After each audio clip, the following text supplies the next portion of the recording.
Live every day as if it were the last, because before you know it, time goes past and life's just not that long. Tell all you love that you love them so, because even if you do, they might not know, and one day we'll all be gone. When I was a teenager on our farm in Illinois, I foolishly wasted many hours watching violent TV programs. Gunsmoke, Wyatt Earp, Have Gun Will Travel, The Lone Ranger, Wagon Train, Zorro.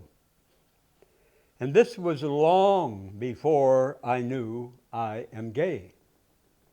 And long before I first had sex with any man at 31 in 1976.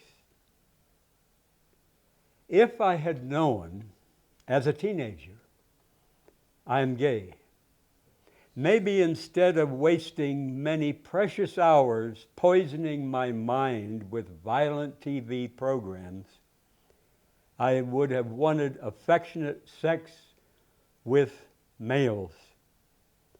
Passionate sex and romance can crowd out addiction to glamorize guns, cruelty, horror, and murder. One reason I hesitated to come out publicly as a gay man after I first had sex with any male at 31, I had many male friends. I feared losing their friendship. And one friend who turned cold to me back then when I came out apologized to me years later. My mother was my all-time closest friend in spite of all our heavy conflicts. And when I told her days after I first had sex with a man, she told me she never knew there are gay people in the world. A couple years later, my mother said she wished she could be a mouse in the corner to watch me have sex with a man. Sadly, that never happened. I wish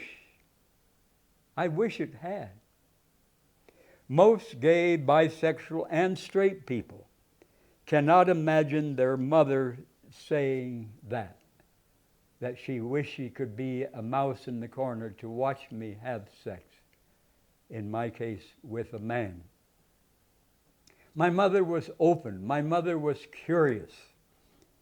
She loved me deeply. What she told me set me free from all shame, all guilt about sex with any single man, if he's attracted to me and if I'm attracted to him. Since 31, I've had sex with many dozens of men. I've been in love with several men: Jose, Daniel, Don G., Roberto, Michael. From the December 2024 issue of The Nation magazine, I learned that sex in public is legal in Amsterdam and in Copenhagen. Had you ever heard this? I never remember hearing it anywhere. Sex in public is legal in Amsterdam and Copenhagen. Millions of U.S. families watch violent sports as entertainment. Bruising, blooding, brain injury in boxing, football, mixed martial arts. Sadly, millions of parents watch and accept their kids watching war and other movies of cruelty and murder. Imagine if no adult, no kid, watched evil, bloody garbage and instead enjoyed watching affectionate, passionate sex in public. Man and woman, woman and woman, man and man, as in Amsterdam and Copenhagen. Why are many parents proud to have sons and daughters be boxers? Why do many parents much prefer their adult son murder men in war if he comes home alive and not physically injured, than for their adult son to be in love and make love with men?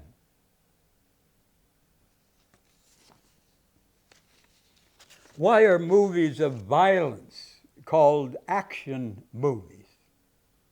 Why are movies of romantic sex between Juan and Maria, or Maria and Amelia, or Juan and Miguel often called dirty? Why pain instead of pleasure? Why is watching violence far more accepted than watching affectionate sex? Is this world the insane asylum of the universe?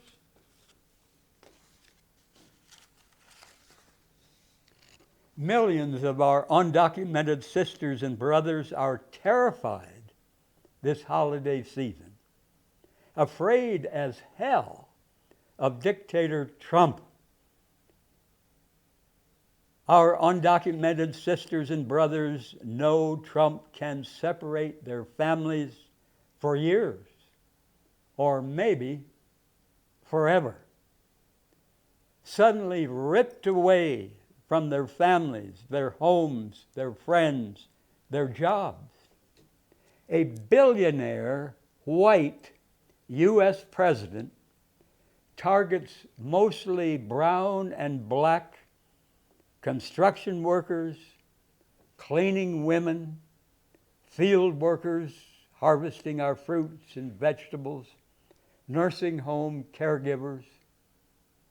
Trump could not do his massive evil deportations of undocumented if millions of evangelical Christians had not voted for him. Evangelical Christians say Jesus is their Lord. According to the Bible, Jesus was born poor, lived poor, died poor. Jesus told the rich young ruler, "Go sell all that you have and give to the poor." Jesus said, "You cannot serve God and money." Jesus said, "I was a stranger and you took me in." Why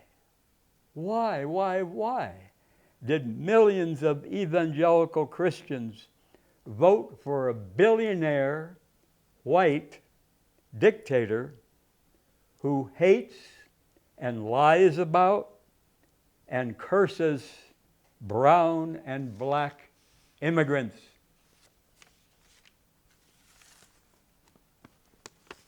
I dedicate today's program to my beloved friend Roberto, who died at 31 years old in 1999.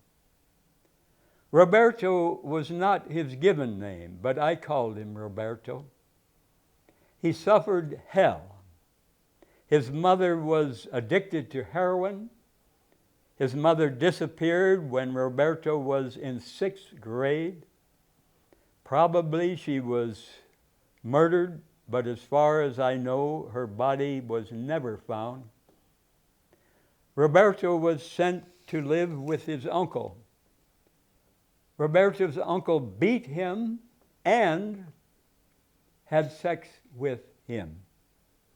Crazy making to have the same person beat your body and have sex with you. Sadly, that's what millions of women have suffered for thousands of years from their husbands or boyfriends. Both beatings and sex from the same man. For many years, Roberto was severely addicted to sniffing spray paint, smoking cigarettes,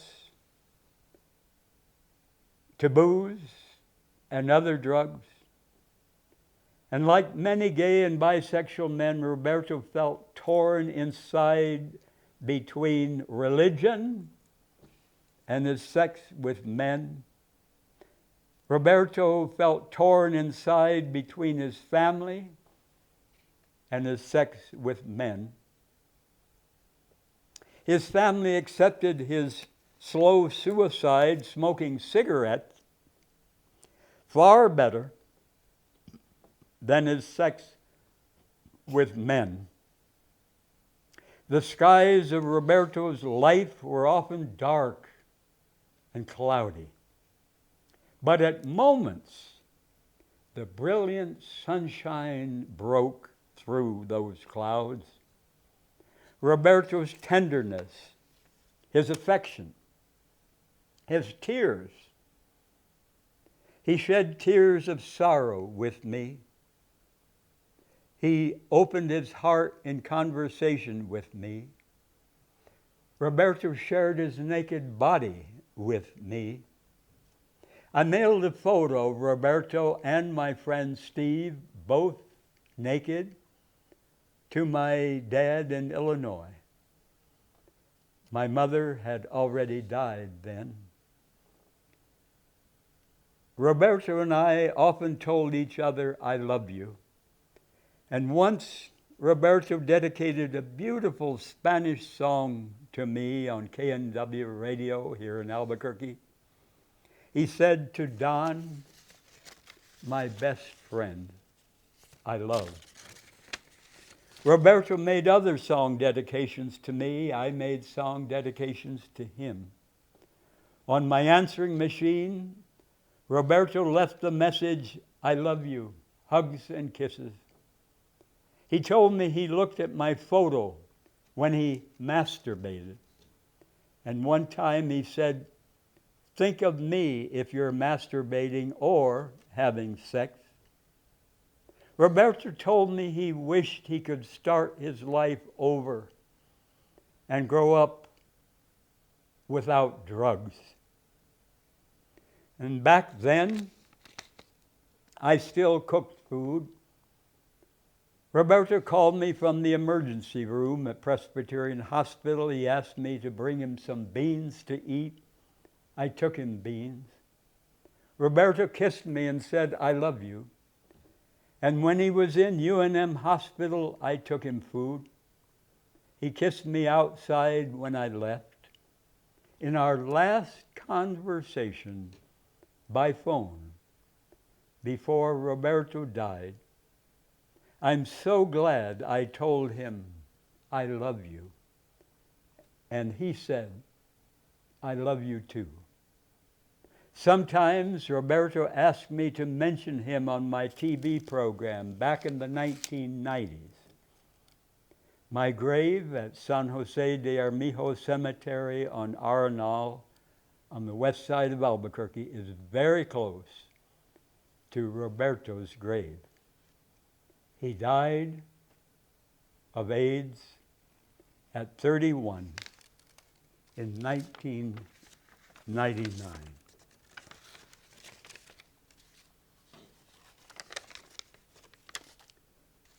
When I was a teenager and in my 20s, I would have been absolutely shocked if anyone could have told me back then that now, at 79, I no longer believe in a fair loving parent God who hears and answers the desperate prayers of millions of suffering people for thousands of years. My roots in the Christian faith are long, deep. On my 8th birthday, I decided to publicly accept Jesus as my Savior.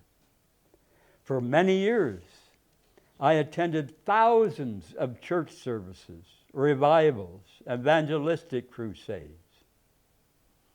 I was a Sunday school teacher. I was a Bible school teacher. I sang many solos in various churches. I was a counselor for youth in church camps. I was a founder of the Youth for Christ Club in my public high school. I often carried my Bible with my school books in high school. And after high school, I majored in Bible at a Mennonite church college in Virginia. I became a very sincere young Christian preacher in Virginia in the 1960s and later in Illinois. With the help of many people, and experiences, I slowly began to wake up and to question deeply my faith and the Bible. Church people who knew me back then did not understand my slow, huge change.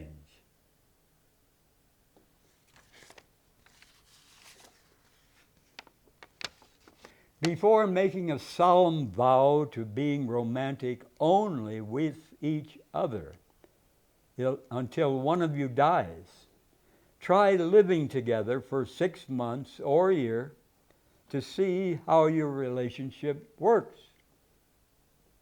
Are either of you very insecure and jealous? Do you prefer to sleep in the same bed or separate beds? Can you imagine a peaceful divorce or a bitter divorce if someday you separate?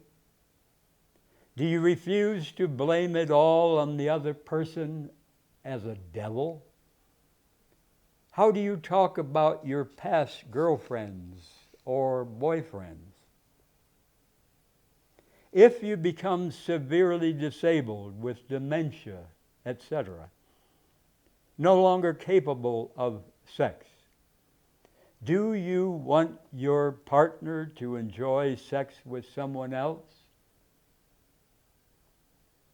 I would treasure hot, affectionate sex and passionate romance with certain lean, healthy men who have no shame, no guilt about sex with men. But I do not want to marry any man, no matter how strongly attracted I am to him, no matter how much I'm in love with him. I can be openly, deeply in love with more than one man at the same time. So I would feel trapped. I would feel caged. I would feel suffocating in marriage to one man. I refuse to make this promise I would soon regret. I aim to tell the truth. I aim not to make a foolish promise I would want to break. No marriage for me. Many diamonds sold in the United States are heartbreaking stories of greed, violence, mutilation. African children are forced into slavery to mine diamonds. If these African children fail to work or produce, they're beaten, punished, even their arms cut off. Many diamonds sold in the United States are those blood diamonds, agents of terror, evil. No easy way to know for sure if the diamond you buy is a blood diamond. If you have a conscience, never buy diamond jewelry. Even if it's not a blood diamond, why waste money on something no one needs, while others in this world suffer hunger, cold, sickness, with no home? I will never buy diamond jewelry the rest of my life. Boycott the whole diamond industry. I like jewelry, but I want it cheap, colorful, and often as a gift from a friend, so I have a heart connection to it.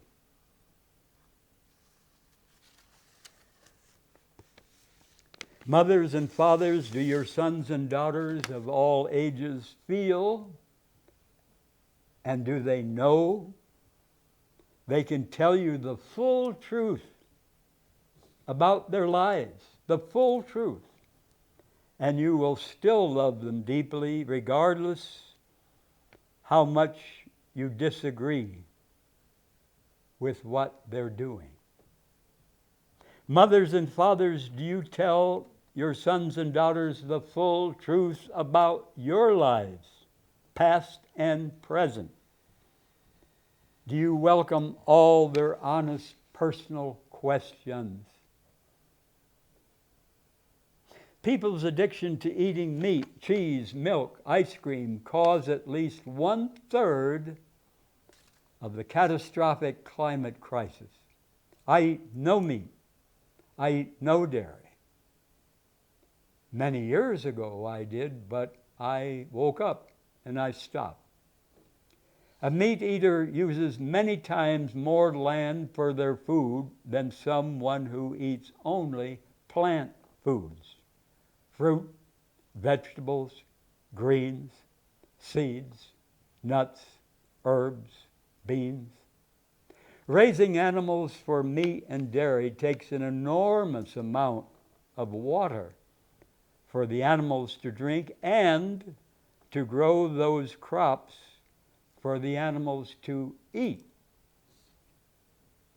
Animals raised for food in the United States produce many times more shit than all the people in the United States. And the runoff of shit from factory farms pollute rivers and lakes. Many fish contain poison chemicals from the polluted waters of lakes and rivers. Chickens, pigs, turkeys, fish, cows are intelligent social animals who can suffer and feel pain and fear, just as we humans do, just as dogs and cats do. Billions of animals are imprisoned. Billions of animals are mutilated. Billions of animals are violently killed by the United States meat, dairy, and egg industries every year. I stopped eating meat, dairy, and eggs many years ago. For thousands of years, tribes of people across the earth have each believed they were God's favorites. Tribes of people have believed they could pray to God and receive God's help to conquer and to kill other tribes. Millions of Christians believe God will sentence billions of people who are not Christians to never-ending torture in hell with no pardon. no parole. Now, not all Christians believe that insanity. Millions of Jews believe they are God's number one chosen people. Millions of Jews believe God gave Palestine to them, especially after the Nazi Holocaust, and that their rights as Jews come before the Palestinians still there. I compliment many thousands of Jews who do not believe that. I compliment many thousands of Jews who support full, equal rights for Palestinians in Gaza and the West Bank. Millions of Europeans came to North America believing their rights were more important than the Native Americans who lived here for thousands of years. And one evil excuse European invaders used to justify their mass murder of Native Americans was how common sex between men was in some native tribes. In Europe, many men having sex with men were burned to death at the stake. Sadly, those European invaders thought killing millions of native people here was okay. But they thought men giving each other pleasure was evil. What crazy ideas.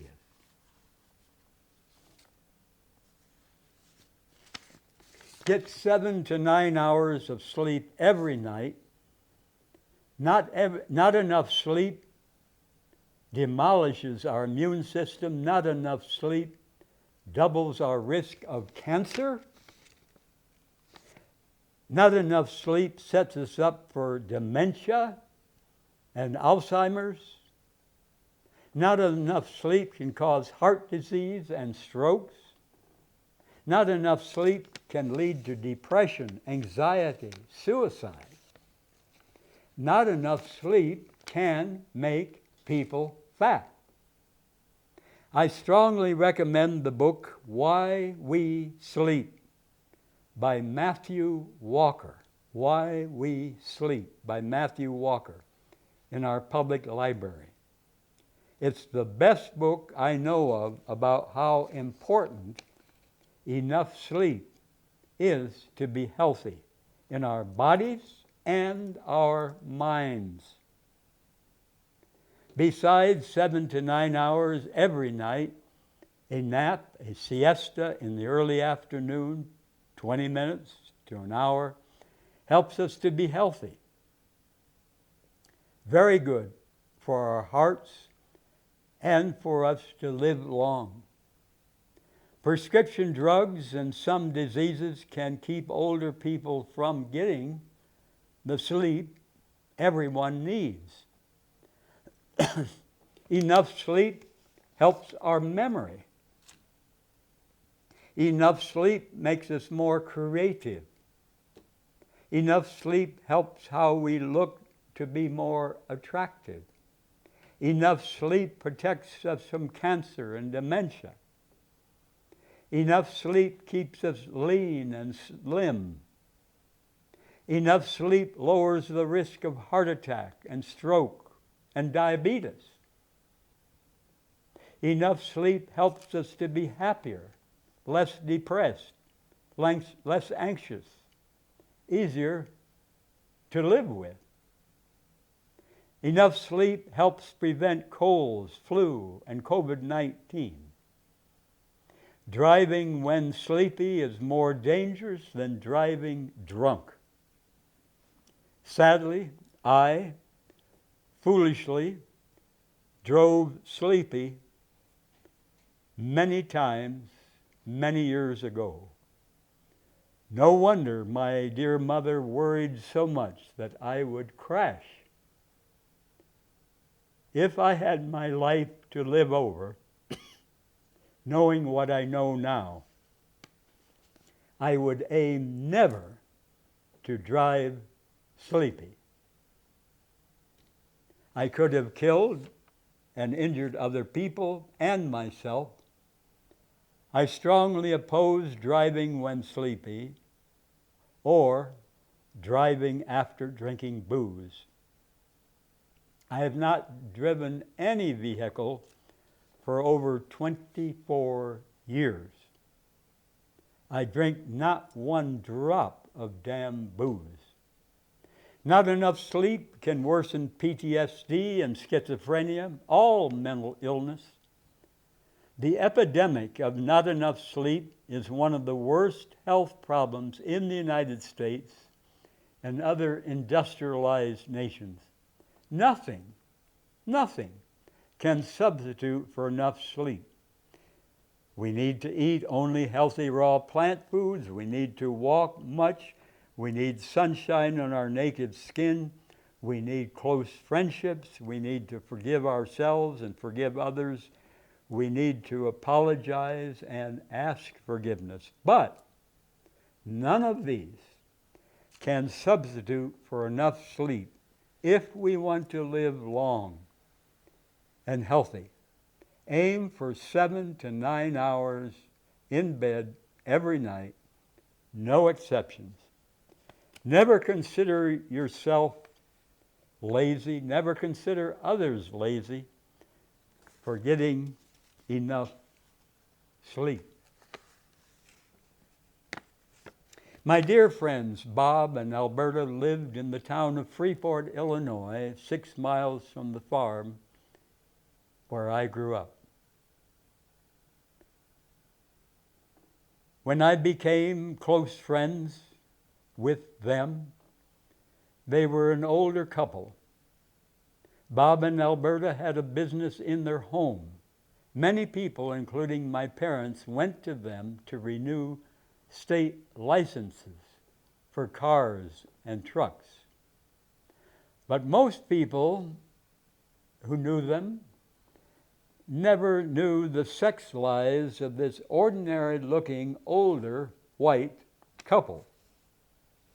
Bob told me if the people of that town knew how he felt on sex and on politics, he would have been run out of town. Bob supported justice and equality for black people.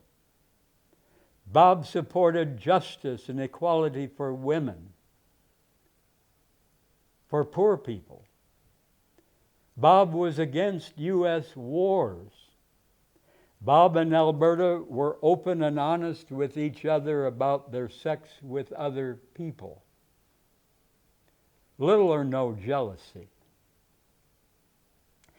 They had 2 bisexual male friends, and Alberta got turned on watching these 2 men have sex with each other. And seeing her turned Bob on. Bob copied some gay sex tapes for me. Bob invited me to come watch his straight sex videos with him. Bob said he could watch the beautiful women and I could watch the handsome men. Bob had sex with other women, including a friend who was a Catholic nun. Alberta had sex with other men. I still have the cassette tape Bob gave me many, many years ago. A conversation he and Alberta had in bed as they had sex. Bob was asking Alberta about the sex she and a hot young man friend had earlier. And hearing how turned on Alberta was in sex with that hot young man turned Bob on. He kept asking her questions to get her to tell more.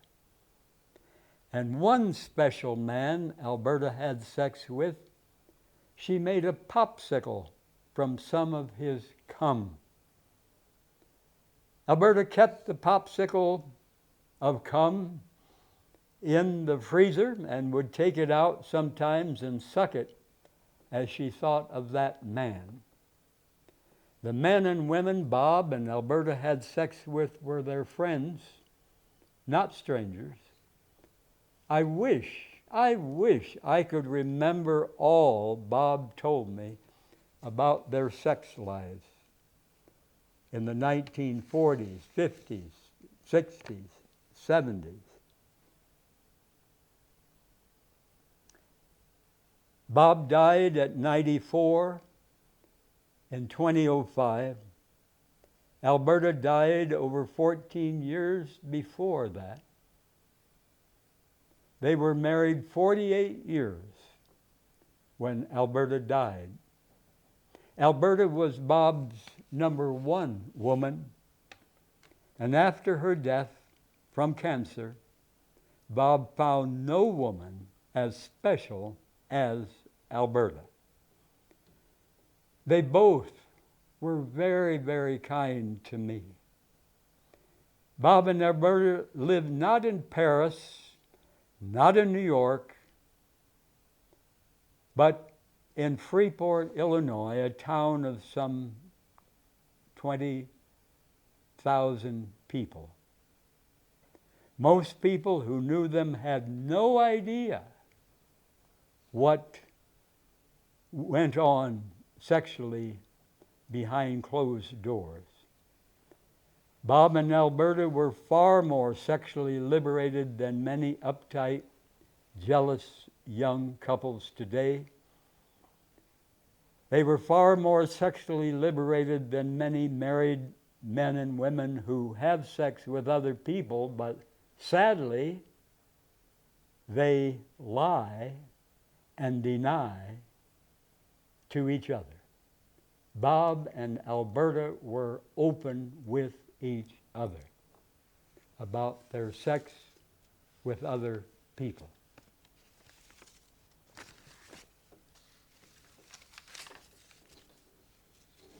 In South Africa, after many years of bloody, cruel, white supremacy against blacks, many meetings for truth and reconciliation took place across the country, across South Africa, for speaking truth about the white people's tortures and murders of black people,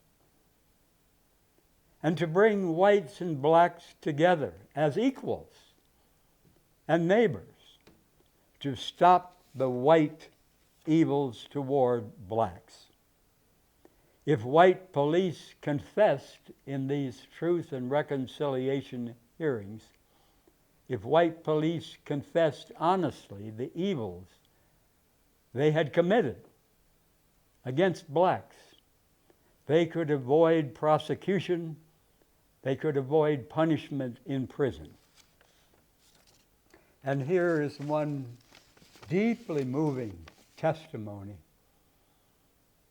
of a elderly black South African woman who had suffered terrible losses at the hands of a brutal white murderer under racist white supremacy. This older black woman stood in an emotionally charged courtroom listening to a group of white police officers confess the atrocities they had perpetrated in the name of apartheid. Officer Vanderbroek confessed his personal responsibility in the death of this woman's son. Along with others, Vanderbroek shot this black woman's 18-year-old son at point-blank range. The group partied while they burned his body, turning it over and over on the fire until it was completely reduced to ashes. 8 years later, Vanderbroek and others came back to this black woman to take her husband. A few years later, shortly after midnight, Vanderbroek again appeared and took the woman to a place beside a river. On a wood pile, this woman's husband lay bound. Vanderbroek and the others forced her to watch as they poured gasoline over his body and ignited the flames that consumed his body. But the last words this black woman heard her husband say were, "Forgive them. Forgive them." Now Vanderbroek stood before her, awaiting judgment. Vengeance seemed inevitable. The Truth and Reconciliation Commission officers asked this black woman, whose son and husband had been murdered by Vanderbroek, they asked her what she wanted. She said, "I want 3 things. I want Vanderbroek to take me to the place where they burned my husband's body. I would like to gather up the dust and give him a decent burial.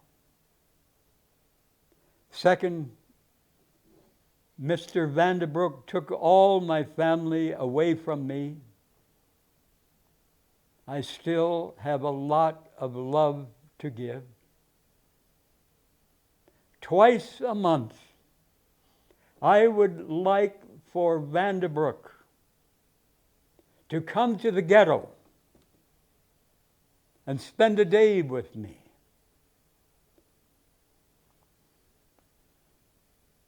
So I can be a mother to him. And third,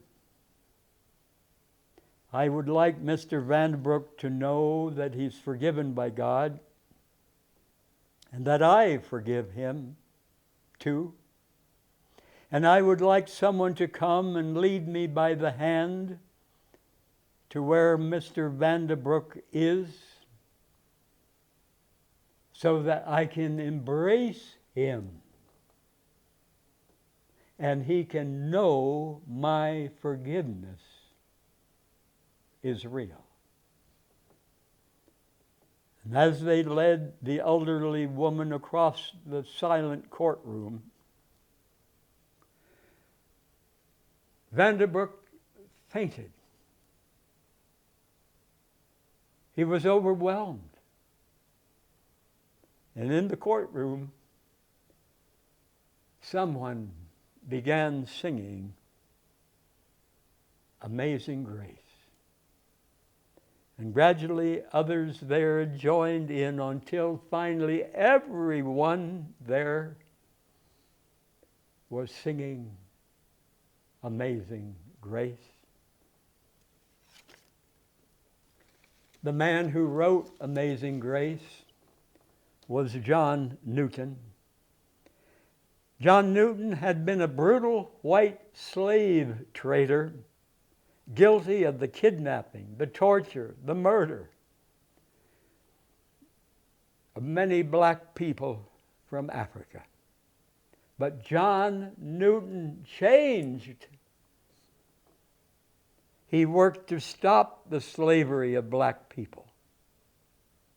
John Newton wrote, "Amazing grace, how sweet the sound that saved a wretch like me. I once was lost, but now am found, was blind, but now I see. Now, I, Don Schrader, no longer believe in a fair, loving, all-powerful parent God. But I know, with much help from others, we can wake up, we can change from our evil ways, we can forgive our enemies, even if we're not Christians and do not believe in a fair, loving parent God. We can forgive our enemies. The United States did 66 atomic and hydrogen bomb tests on the Bikini Atoll in the Marshall Islands during the 1940s and 50s. The U.S. government intentionally, deliberately, left the inhabitants of a neighboring island behind. Why? In order to gauge the effects of radioactive fallout on humans. And one older woman told of giving birth to lifeless blobs of flesh, stillborn infants, the end result of genetic mutations caused by the massive exposure to radioactive fallout. Children born with horrible birth defects, leaving them with no muscle coordination. Old newsreels repeatedly referred to the people of those islands as amiable savages. A taped message showing a smiling President Reagan bidding the newly independent Marshall Islanders good luck shows the evil cruelty of the United States occurring well into the 1980s.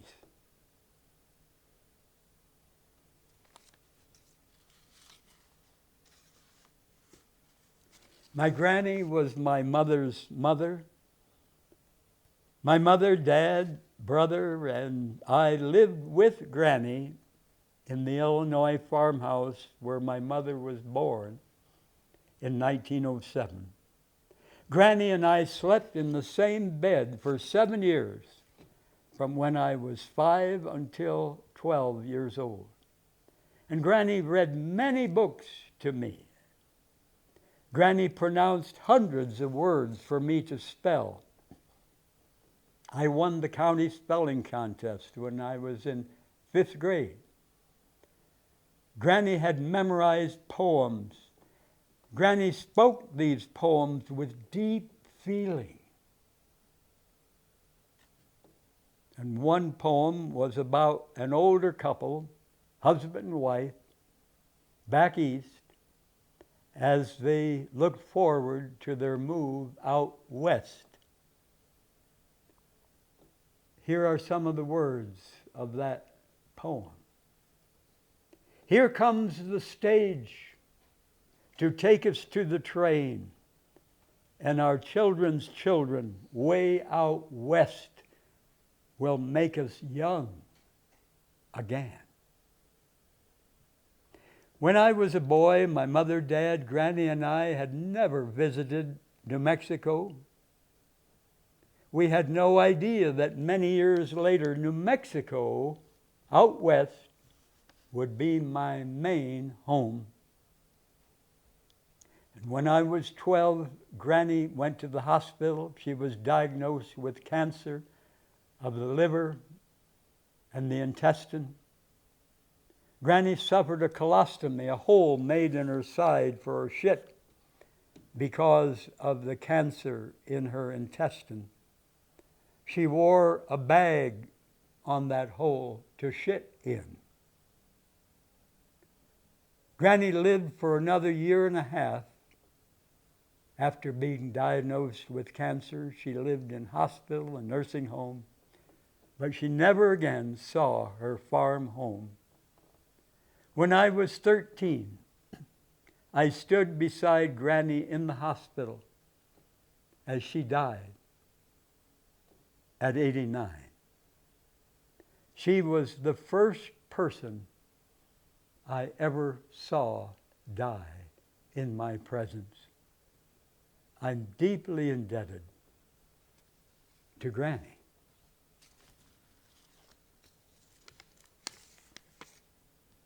A woman wrote, "These people who write in with sympathy for the poor teenagers of divorced or separated parents make me ill," she said. "I wish I had divorced my husband long before my children were teenagers. They would probably be much better adjusted to life than they are now." This woman says, "I asked my 14-year-old son if he wanted his father to move back in. His dad was hanging around the house at meal times.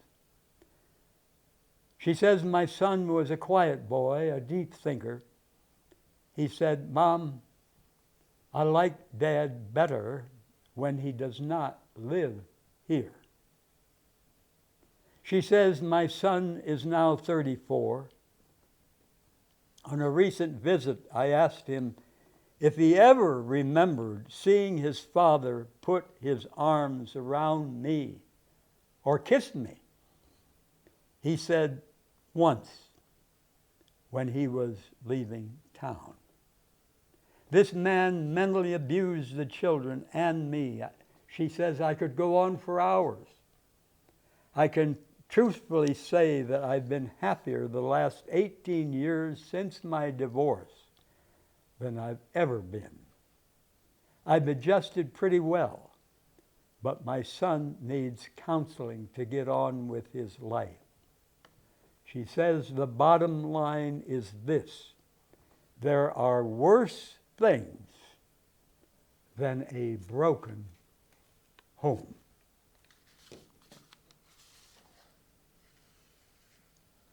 Almost no diabetes among Native Americans before the European invasion.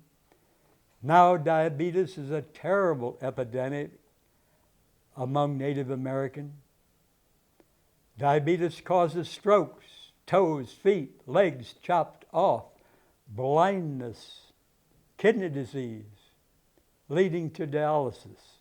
The three white killers, white sugar, white flour, lard, cause diabetes, fat bodies, cancer, heart disease, alcoholism. Fry bread is not traditional Native American food. Fry bread is reservation food from the white killers, white flour and lard. The U.S. government gave Native people white sugar, white flour, lard. Fry bread is slow poison. Fry bread causes diabetes, fat bodies, cancer, heart disease, and alcoholism. Parents, I urge you, never reward your children with sugar shit, ice cream, cake, sodas, pie, donuts, cookies. Parents, set an example. Never eat the sugar shit yourselves. Instead, eat lots of healthy sweets, fresh, whole fruit. Fresh, whole fruit. Not fruit juice, the fresh, whole fruit. Sugar shit is slow poison. When parents reward kids with sugar shit, many kids grow up connecting sugar shit with the approval from their parents. As adults, they feel no lunch, no dinner is complete without a sugar shit dessert.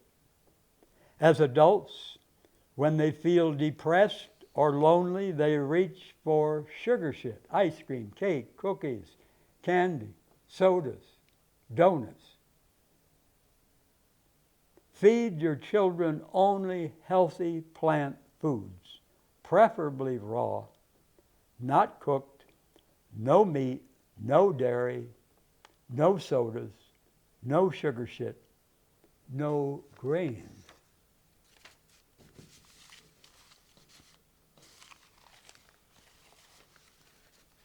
The poem War by Peace Pilgrim, whom I knew many years ago.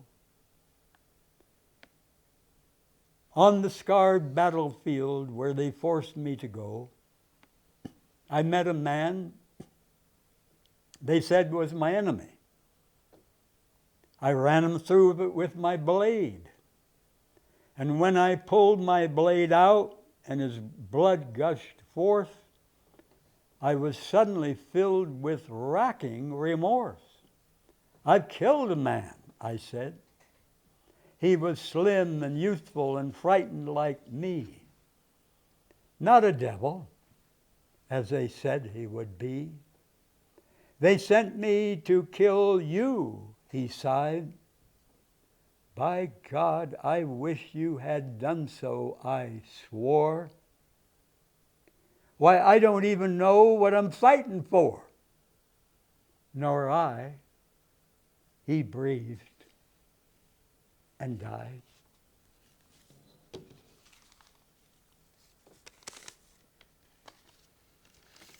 I want always to be open to make wise changes in how I live. I don't want to get stuck in ruts. I don't want to keep doing something just because I've always done it that way for many years. I've made many huge changes in my 79 years.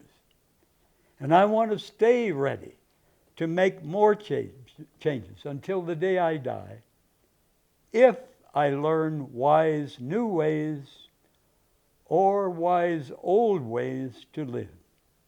Many people have taught me, many people have loved me, many people have inspired me. I'm deeply indebted to all of them. I collect wisdom to live it and to share it with anyone interested. I thank Mark, I thank Eddie, I thank Travis for helping me dozens of times with the cameras, the controls for this program. And I thank you for watching. Stop me anytime on the street or anywhere if you see me and you want to talk. Heart-to-heart conversations I love. I welcome personal questions. To your health, my fresh piss. Tell all you love that you love them so, because even if you do, they might not know, and one day we'll all be gone. Taste the wind, don't let it blow on by. Sing songs of love, let the music get you high, and when it's said and done, you'll know the sun will shine on. And when it's said and done, you'll know the sun will shine on. And when it's said and done, you'll know the sun